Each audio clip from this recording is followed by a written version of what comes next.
ملک میں جب سے کاسٹ سینسس کا مطالبہ زور پکڑتا چلا گیا ہے، اس کی کاٹ کرنے کے لیے بی جے پی اور آر ایس ایس کو کوئی مسئلہ نظر نہیں آ رہا تھا، کوئی ایشو نظر نہیں آ رہا تھا، تو انہوں نے بڑی ڈھونڈ کر جو ہے وقف کے مسئلے کو نکالا۔ آپ کو یاد ہوگا ناظرین کہ جب منڈل کمیشن کی سفارشات نافذ کی گئی تھی تو اس کی کاٹ کرنے کے لیے اڈوانی جی جو تھے، بی جے پی کے اس وقت صدر تھے، انہوں نے رتھ یاترا نکالی تھی اور کہا تھا کہ ہمیں مجبور کر دیا گیا ہے کہ منڈل کا مقابلہ کم منڈل سے کرنے کے لیے۔ تو کاسٹ سینسس سے جو ہے یہ دکھتی رگ ہے آر ایس ایس اور بی جے پی کی، کیونکہ اس سے پورے ملک میں پتہ چل جائے گا کہ ریزرویشن ہونے کے باوجود، سب کچھ ہونے کے باوجود، مراعات ہونے کے باوجود، آج بھی جو صورتحال ہے اس ملک میں جو ہے جو پسماندہ طبقات ہے، دلت طبقات ہے، آدیواسی طبقات ہے، ان کو نظام میں، حکومت کے نظام میں، حکمرانی کے نظام میں صحیح سے نمائندگی نہیں ملی ہے۔ یہ پورا پردہ فاش ہو جائے گا، راز فاش ہو جائے گا، اور جو یہاں کی جو دبے کچلے عوام ہیں ان کے اندر ایک بیداری کی لہر جو ہے وہ شدید ہو جائے گی۔ اسی کو کاٹ کرنے کے لیے یہ وقف کا مسئلہ لایا گیا، اچانک یہ بل پیش کیا گیا، کیونکہ یہ 400 پار جو ہے سیٹیں حاصل کرنا چاہ رہے تھے۔ جو 2024 میں الیکشن ہوا تھا اس میں زک بیٹھی، حالانکہ 240 سیٹیں انہیں ملی، اس سے کم سیٹیں مل سکتی تھی، کیونکہ جس طرح کا الیکشن کمیشن کا رویہ رہا ہے اس کے بارے میں مختلف رپورٹیں بھی آئی ہے کہ 80 سیٹیں جو ہے گڑبڑ کر کے حاصل کی گئی، بی جے پی کو جو دلائی گئی، ورنہ اسی وقت جو ہے گزشتہ الیکشن میں ہی ان کا جو ہے تقریباً جو ہے اقتدار سے باہر ہو جاتے یہ لوگ۔ تو اب یہ جو مسئلہ لایا گیا، وقف کا بل لایا گیا، اچانک بل لے کر آیا گیا، پھر جو ہے کیونکہ یہ حکومت دو بیساکھیوں کے رحم کرم پر کھڑی ہوئی ہے، تو مجبوراً جو ہے جو بل کو جو ہے جوائنٹ پارلیمنٹری کمیٹی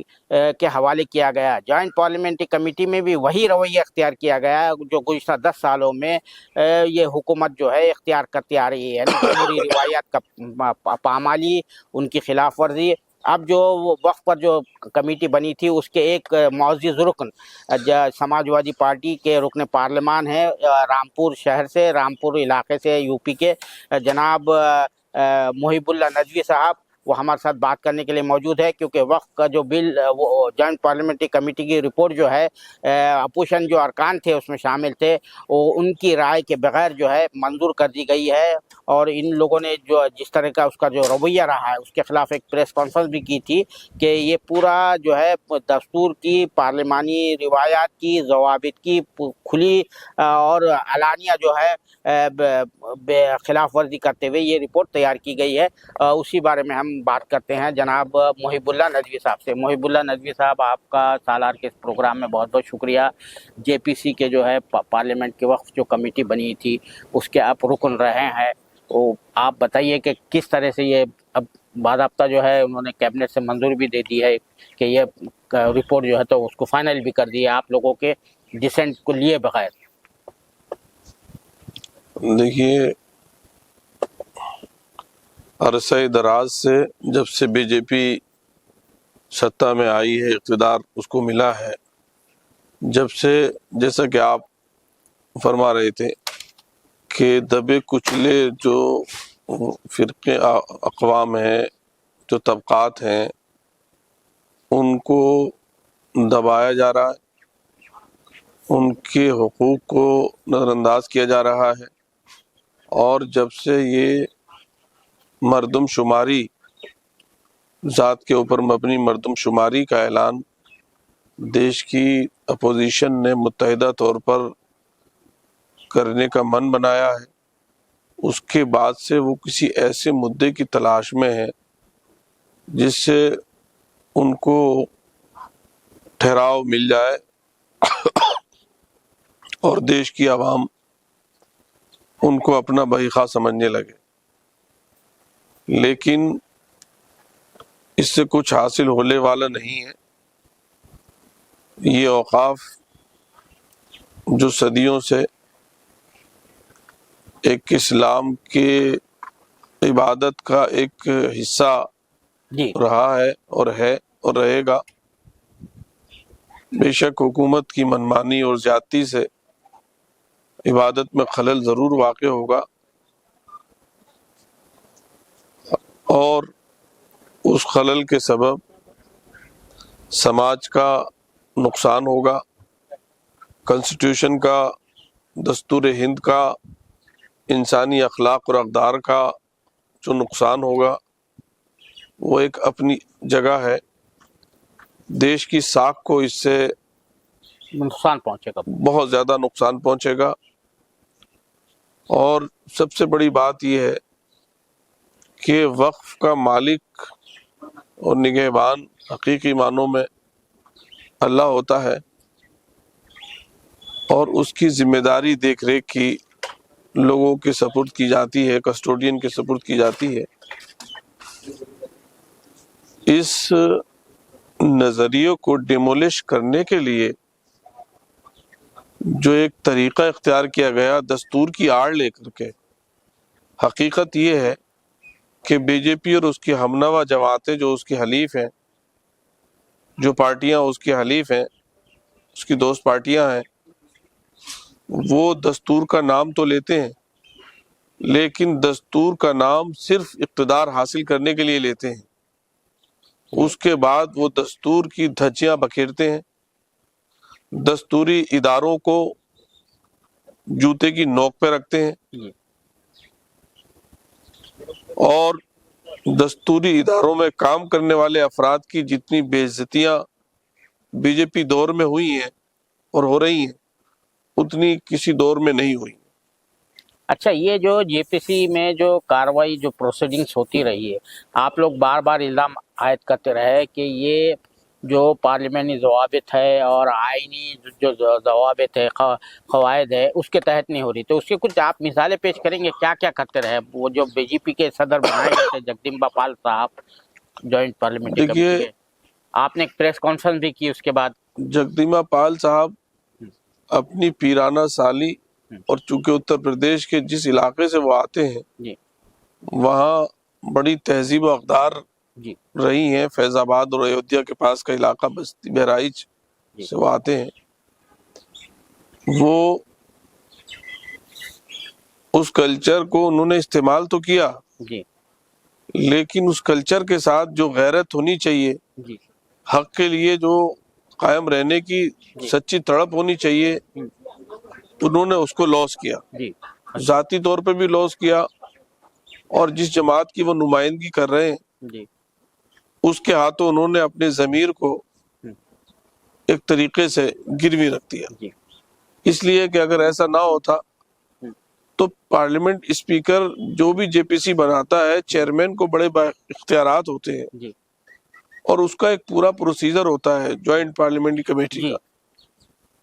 کہ وہ بنائی اس لیے جاتی ہے کہ سب دلوں کے جتنے دل ہیں اس میں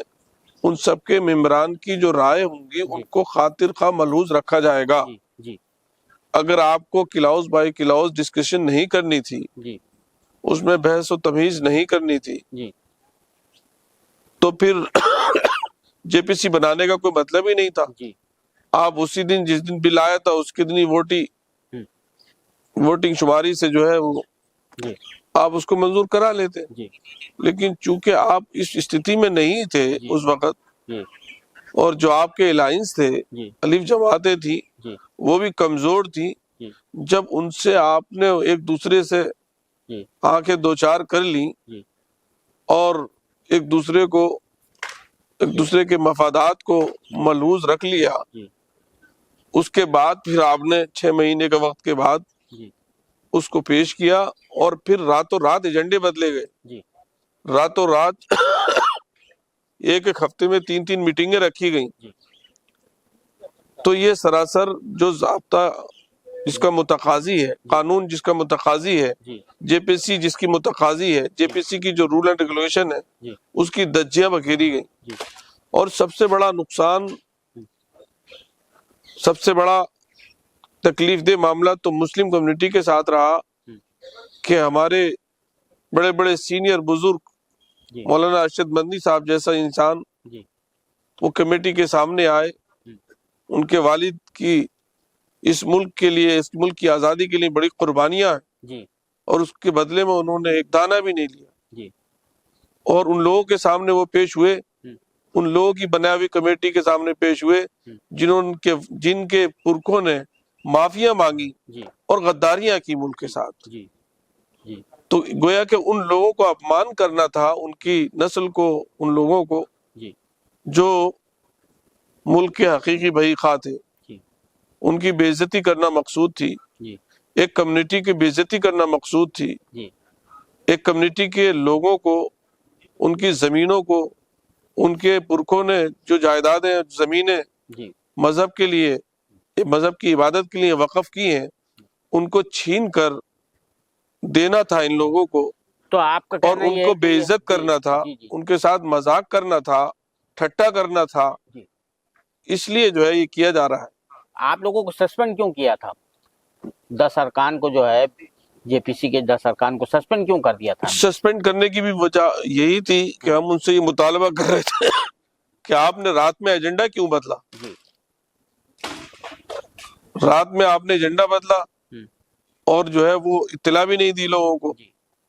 جی اور دن بھی فکس کر دیا، جی اچھا اس لیے جو ہے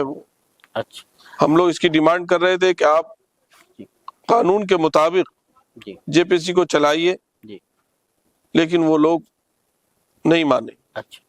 تو یہ جو ہے ایک تو سسپینڈ کیا، آپ کو رپورٹ دی، فائنل رپورٹ دی کہ یہ بل جو ہے ہم نے جو ہے، ابھی نہیں ملی رپورٹ۔ آپ لوگوں کو رپورٹ بھی نہیں دی ابھی تک،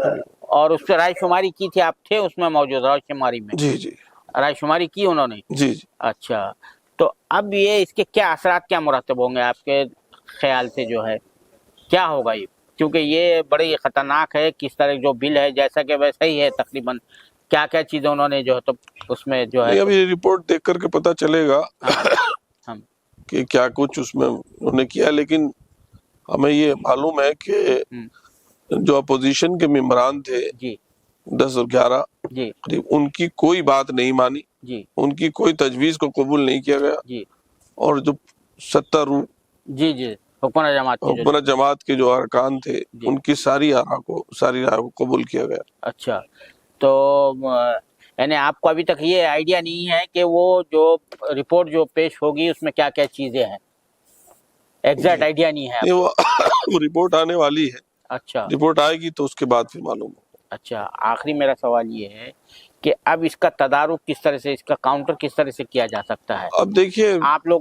مطالبہ بھی کر رہے تھے کہ وہ آپ نے لوک سبھا کے اسپیکر کو لیٹر بھی لکھا تھا، جا کر بھی ملے تھے، کہا تھا کہ اگر یہی رویہ رہا، یہی روش رہی، طرز عمل رہا چیئرمین صاحب کا اور کمیٹی کا، تو ہم جو ہے بائیک آؤٹ کریں گے۔ دیکھیے اب تو بات اس سے آگے بڑھ گئی ہے ہاں اور اب اس اسٹیج پر جو قانونی ماہرین ہیں جی اور سیاسی جماعتوں کے لوگ ہیں جی اور ملی جماعتوں کے لوگ ہیں، جی یہ تینوں قسم کے لوگ بیٹھیں گے، جی اور جو مناسب لاہ عمل ہوگا اس کے تدارک کے لیے اس کو اختیار کیا جائے گا انشاءاللہ۔ بہت شکریہ سالہ سے بات کرنے کے لیے محب اللہ ندوی صاحب۔ یہ تھے جے پی سی جوائنٹ پارلیمنٹری کمیٹی جو وقت پر بنی تھی، اس کے رکن رکن اور رامپور سے لوک سبھا کے ممبر جناب مولانا محب اللہ ندوی صاحب، جو وہاں کی جو تفصیلات، جو کارروائیاں ہوتی رہی جے پی سی کا، جو طرز عمل رہا، جو کچھ بھی وہاں پر واقعات پیش آئے، اس کے بارے میں بتا رہے تھے، اور بتا رہے تھے کہ پہلے دن سے ہی ان کی نیت خراب تھی، اور جو کچھ بھی جو گڑبڑ کی گئی ہے وہ جان بوجھ پر کی گئی ہے، اور اس کو یہ تسلیم کیا کہ کاسٹ سینسس کا جو مطالبہ ہے اس نے جو ہے ہاتھ پیر پھلا دیا ہے ان کے، اس کے ڈر خوف کے نتیجے میں، اور ظاہر بات ہے دلی میں الیکشن بھی ہونے والا ہے، اسی لیے جو ہے یہ رپورٹ جو ہے عین وقت پر لائی گئی۔ اس طرح کے جو اور جو ہے یو سی سی کا جو ہے وہاں اتراکھنڈ میں بھی جو ہے نفاذ کیا گیا ہے، وہ الیکشن سامنے، کیونکہ وہ ہر چیز کو جو ہے الیکشن کے نظریے سے دیکھتے ہیں یہ لوگ، جو ہے آر ایس ایس اور بی جے پی والے ہر چیز کو جو ہے الیکشن کے جو ہے آئینے سے دیکھتے ہیں، اس کے پریزم سے دیکھتے ہیں، تو اسی مناسبت سے یہ دونوں چیزیں جو ہے اس وقت لائی گئی ہیں۔ اب دیکھنا ہے کہ اس کے کیا اثرات ملک کی سیاست پر مرتب ہوتے ہیں، اور خاص طور سے اس میں دیکھنا یہ ہے کہ جنتا دل یو اور تیلگو دیشم پارٹی کا رول کیا ہوتا ہے۔ کیمرہ مین ذیشان راہی کے ساتھ میں عبد الباری مسعود، نئی دہلی۔